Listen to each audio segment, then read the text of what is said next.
Hey guys, welcome back to 94 St. Rose Street in Jamaica Plain. I promised to bring you back as soon as demo was done, so we're almost there with demo work here.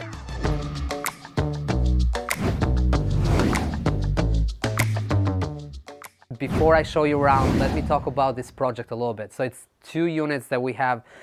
It's 3 total floors. This upper floor where I'm standing is a duplex, but it's a legal 2-family that we bought with the intention of fixing it, renovating it, right, and putting it back on the market. The only difference here is that we actually going to sell this as 2 condos, because when you look at what's selling in Jamaica Plain, you can make a lot more money selling condos than selling a legal 2-family. So we ran numbers both ways, buying this as a 2-family, renovating and selling as a 2-family, or buying it as a 2-family, going through the paperwork to condo each unit separately and sell them separately, and we're making more money that way. So that's why we're doing it. And you'll see around it, it's pretty much a full gut rehab. And unfortunately, it costs a lot to do this, but the finished product is the high-end condo quality is what we are after on this part of town in Boston. So we couldn't save. You probably have seen some of my projects where we go in, do carpet, paint, quick turnaround. This is not it. This will probably take us 6 to 8 months. And unfortunately, there was no other way around, because there was a fire on the top floor. And if we are updating electrical, plumbing, and changing all the structural plans and changing the layout here in each unit and opening it up, creating this open floor plan, unfortunately you can't keep the existing drywall, existing plumbing, electric. You gotta gut the place. Almost done with gutting the whole unit. At this point, we got permit in hand, which is a big win for us. And why we are on that topic, let me tell you guys what it takes to get a permit in the city of Boston. So you got to have architect plans, because the city will want to know what you're going to do here, the extent of the renovations. They want to see the floor plans, and they want to see if you are following code for any work that's being done. So you most likely have to hire a general contractor. I'm lucky because I am a GC for the company, so I can pull permit on my own. But typically for a project of this size, you cannot pull permit as a homeowner. You got to go out there and hire a GC. I'm probably going to do another video on what to look for in a general contractor, because that is a really, really key element in having a successful project in Boston, or having a successful project anywhere for that matter. So I'm a GC. I was able to work with the architect hand in hand, come up with good floor plans. Then we have the structural engineer work on structural work here. So once we do the demo, then the structure itself is supported, and we need to submit that to the city of Boston. And I think you're also going to need a surveyor to come out here, give you a plot plan, so it shows the parking spaces, it shows frontage on the street, things like that, because that's what the city is looking for. They need to know all the details about this property. So it takes about 30 to 45 days to get that permit back. There is obviously a fee that you got to pay to the city based on the renovation amount. Once you pay that fee, once the permit gets approved, you get a copy. You got to post it right here at the property somewhere on the outside so people can see it, and then you get to work. So for us, there was about 45 days wait, and that's something you got to keep in mind, because if you bought this expensive property and you have to hold on 45 days without doing any work, well, you're going to have some holding costs there that you need to put into your numbers, right? You got to calculate that. So wait 45 days, get a permit in hand, and then you start the demo work. So this demo work for these 2 families, like I said, it's 3 total floors and was full, of junk here left from the prior seller. It cost us about $25,000. So it's not cheap to do work in Boston, get the dumpsters in and out, get all that junk out of here. So that's a pretty hefty fee. So at this point, after the demo is complete, the next steps that we got to take is, first of all, we got to make sure the exterior is weather tight. What I mean by that is we have to replace the siding. The siding that we currently have is not good, so we got to demo that, remove all that, and install new siding. With new siding, we also have to install new windows and then a new roof. So all of that unfortunately has to be brand new, but that's going to make sure that the building is weather tight.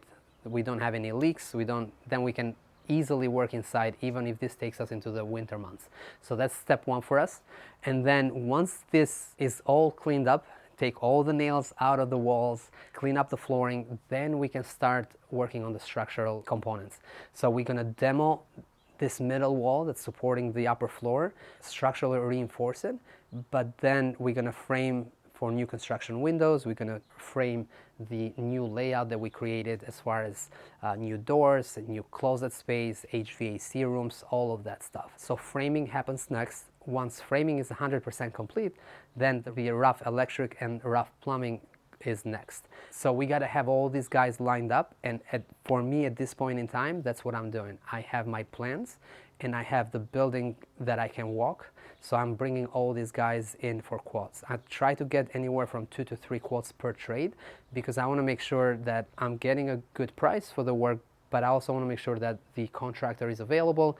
I just got to get somebody good in here, right? Because having a good contractor is going to make a huge difference. We look for price, but we also look for quality. So it's not always the lowest price that we go after. Sometimes it is, but it's usually someone that's willing to show up on time, someone that's good, someone that we have a good experience working with, even if they're not the cheapest. So that's important, something to keep in mind. I think one mistake early on when I started, I was going after the cheapest price and cheapest contractor possible. However, I was spending more on the long run because I was waiting 2, 3, 4 months longer to finish up the project because contractor wasn't showing up. They weren't good. They were doing stuff that we had to go back and correct. So I won't do that again. Right now I'm looking for quality, and obviously we are investors in the first place, so we got to keep an eye on price. To summarize, walk through with 2 or 3 contractors for each trade: framing, electric, plumbing, HVAC.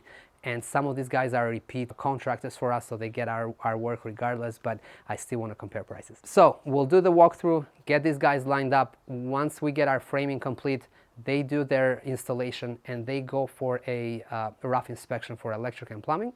Once that gets approved, right, and signed on the permit, then I go for my framing inspection. So that's next. I'm usually the last one that goes for a permit. And those are the steps that we need to take before we insulate the building and before we put drywall. Typically, once you get the drywall up, it feels like a real house. That's probably at that point we're very close to finishing the project, but this is just early on in the beginning stages, and I just wanted to share with you guys what happens between now and a rough inspections. All right, so let's talk about challenges really quick. One thing that I mentioned earlier is that building permit. Waiting 45 days for a building permit, it's pretty long. Most other suburb towns, they usually take somewhere between 2 and 3 weeks. So 45 days in Boston, and it's usually 30 to 45 days. But for us, we had to wait quite a bit. And like I said, that can eat into your profits, because if you're holding this property sitting here without doing any work, that's going to cost us, right? And it's going to cost you if you go through a similar project. So keep that in mind. It's a challenge for us every time we do something in the city. I know it's going to take long, and we are overly optimistic, and then we realize that unfortunately in Boston there's just no way around. It's super busy around here. That's number one. Number two, finalizing our design work as far as the layout of each unit. And the challenge actually is because this is a single family. It's a colonial style house, and it was built originally as a big single family. I think it's close to 5,000 square feet. However, it's built as a single family. And regardless of the fact that it's a legal 2-family now, because for many years they used it that way, it has one main staircase that's big and smaller rooms, right? So it was hard for us to split this in half or split it in a way where the floor plans made sense. So we went back and forth multiple times, and we have a really beautiful staircase right in the middle of the property that we want to save, and that was like the focal point for us. But it was difficult to really split it up in a good way where you have an open floor plan for each unit and you have good sized bedrooms in each floor. So we have a great architect, and I'm lucky to have a really good team. Enis with design and Jimmy for project management, that we got together and everyone kind of bounced ideas off each other, and we came up with a good layout where unit 1 is a 3-bedroom 2-bath with an open floor plan, and the upper unit is 4-bedroom 2-bath, again with an open floor plan, kitchen, dining, and living room. So I'm excited with the final product, but to get there and wrap our mind around the new entrances and the new stairs, that was a challenge. Again, taking a colonial and splitting it nicely into 2 units, it wasn't easy. So I learned a ton from it. I'm going to show you guys the plan. I'll share the layout. I hope you like it. But if this is valuable, and my goal here, guys, is to show what I'm doing, I hope it's giving you some information that can be useful to you and you can apply it on your projects. All right, guys, I think that's all I got for today. I hope you find this helpful. I would really appreciate if you can share this with friends, family, and colleagues. And I'll see you on the next one. Thank you.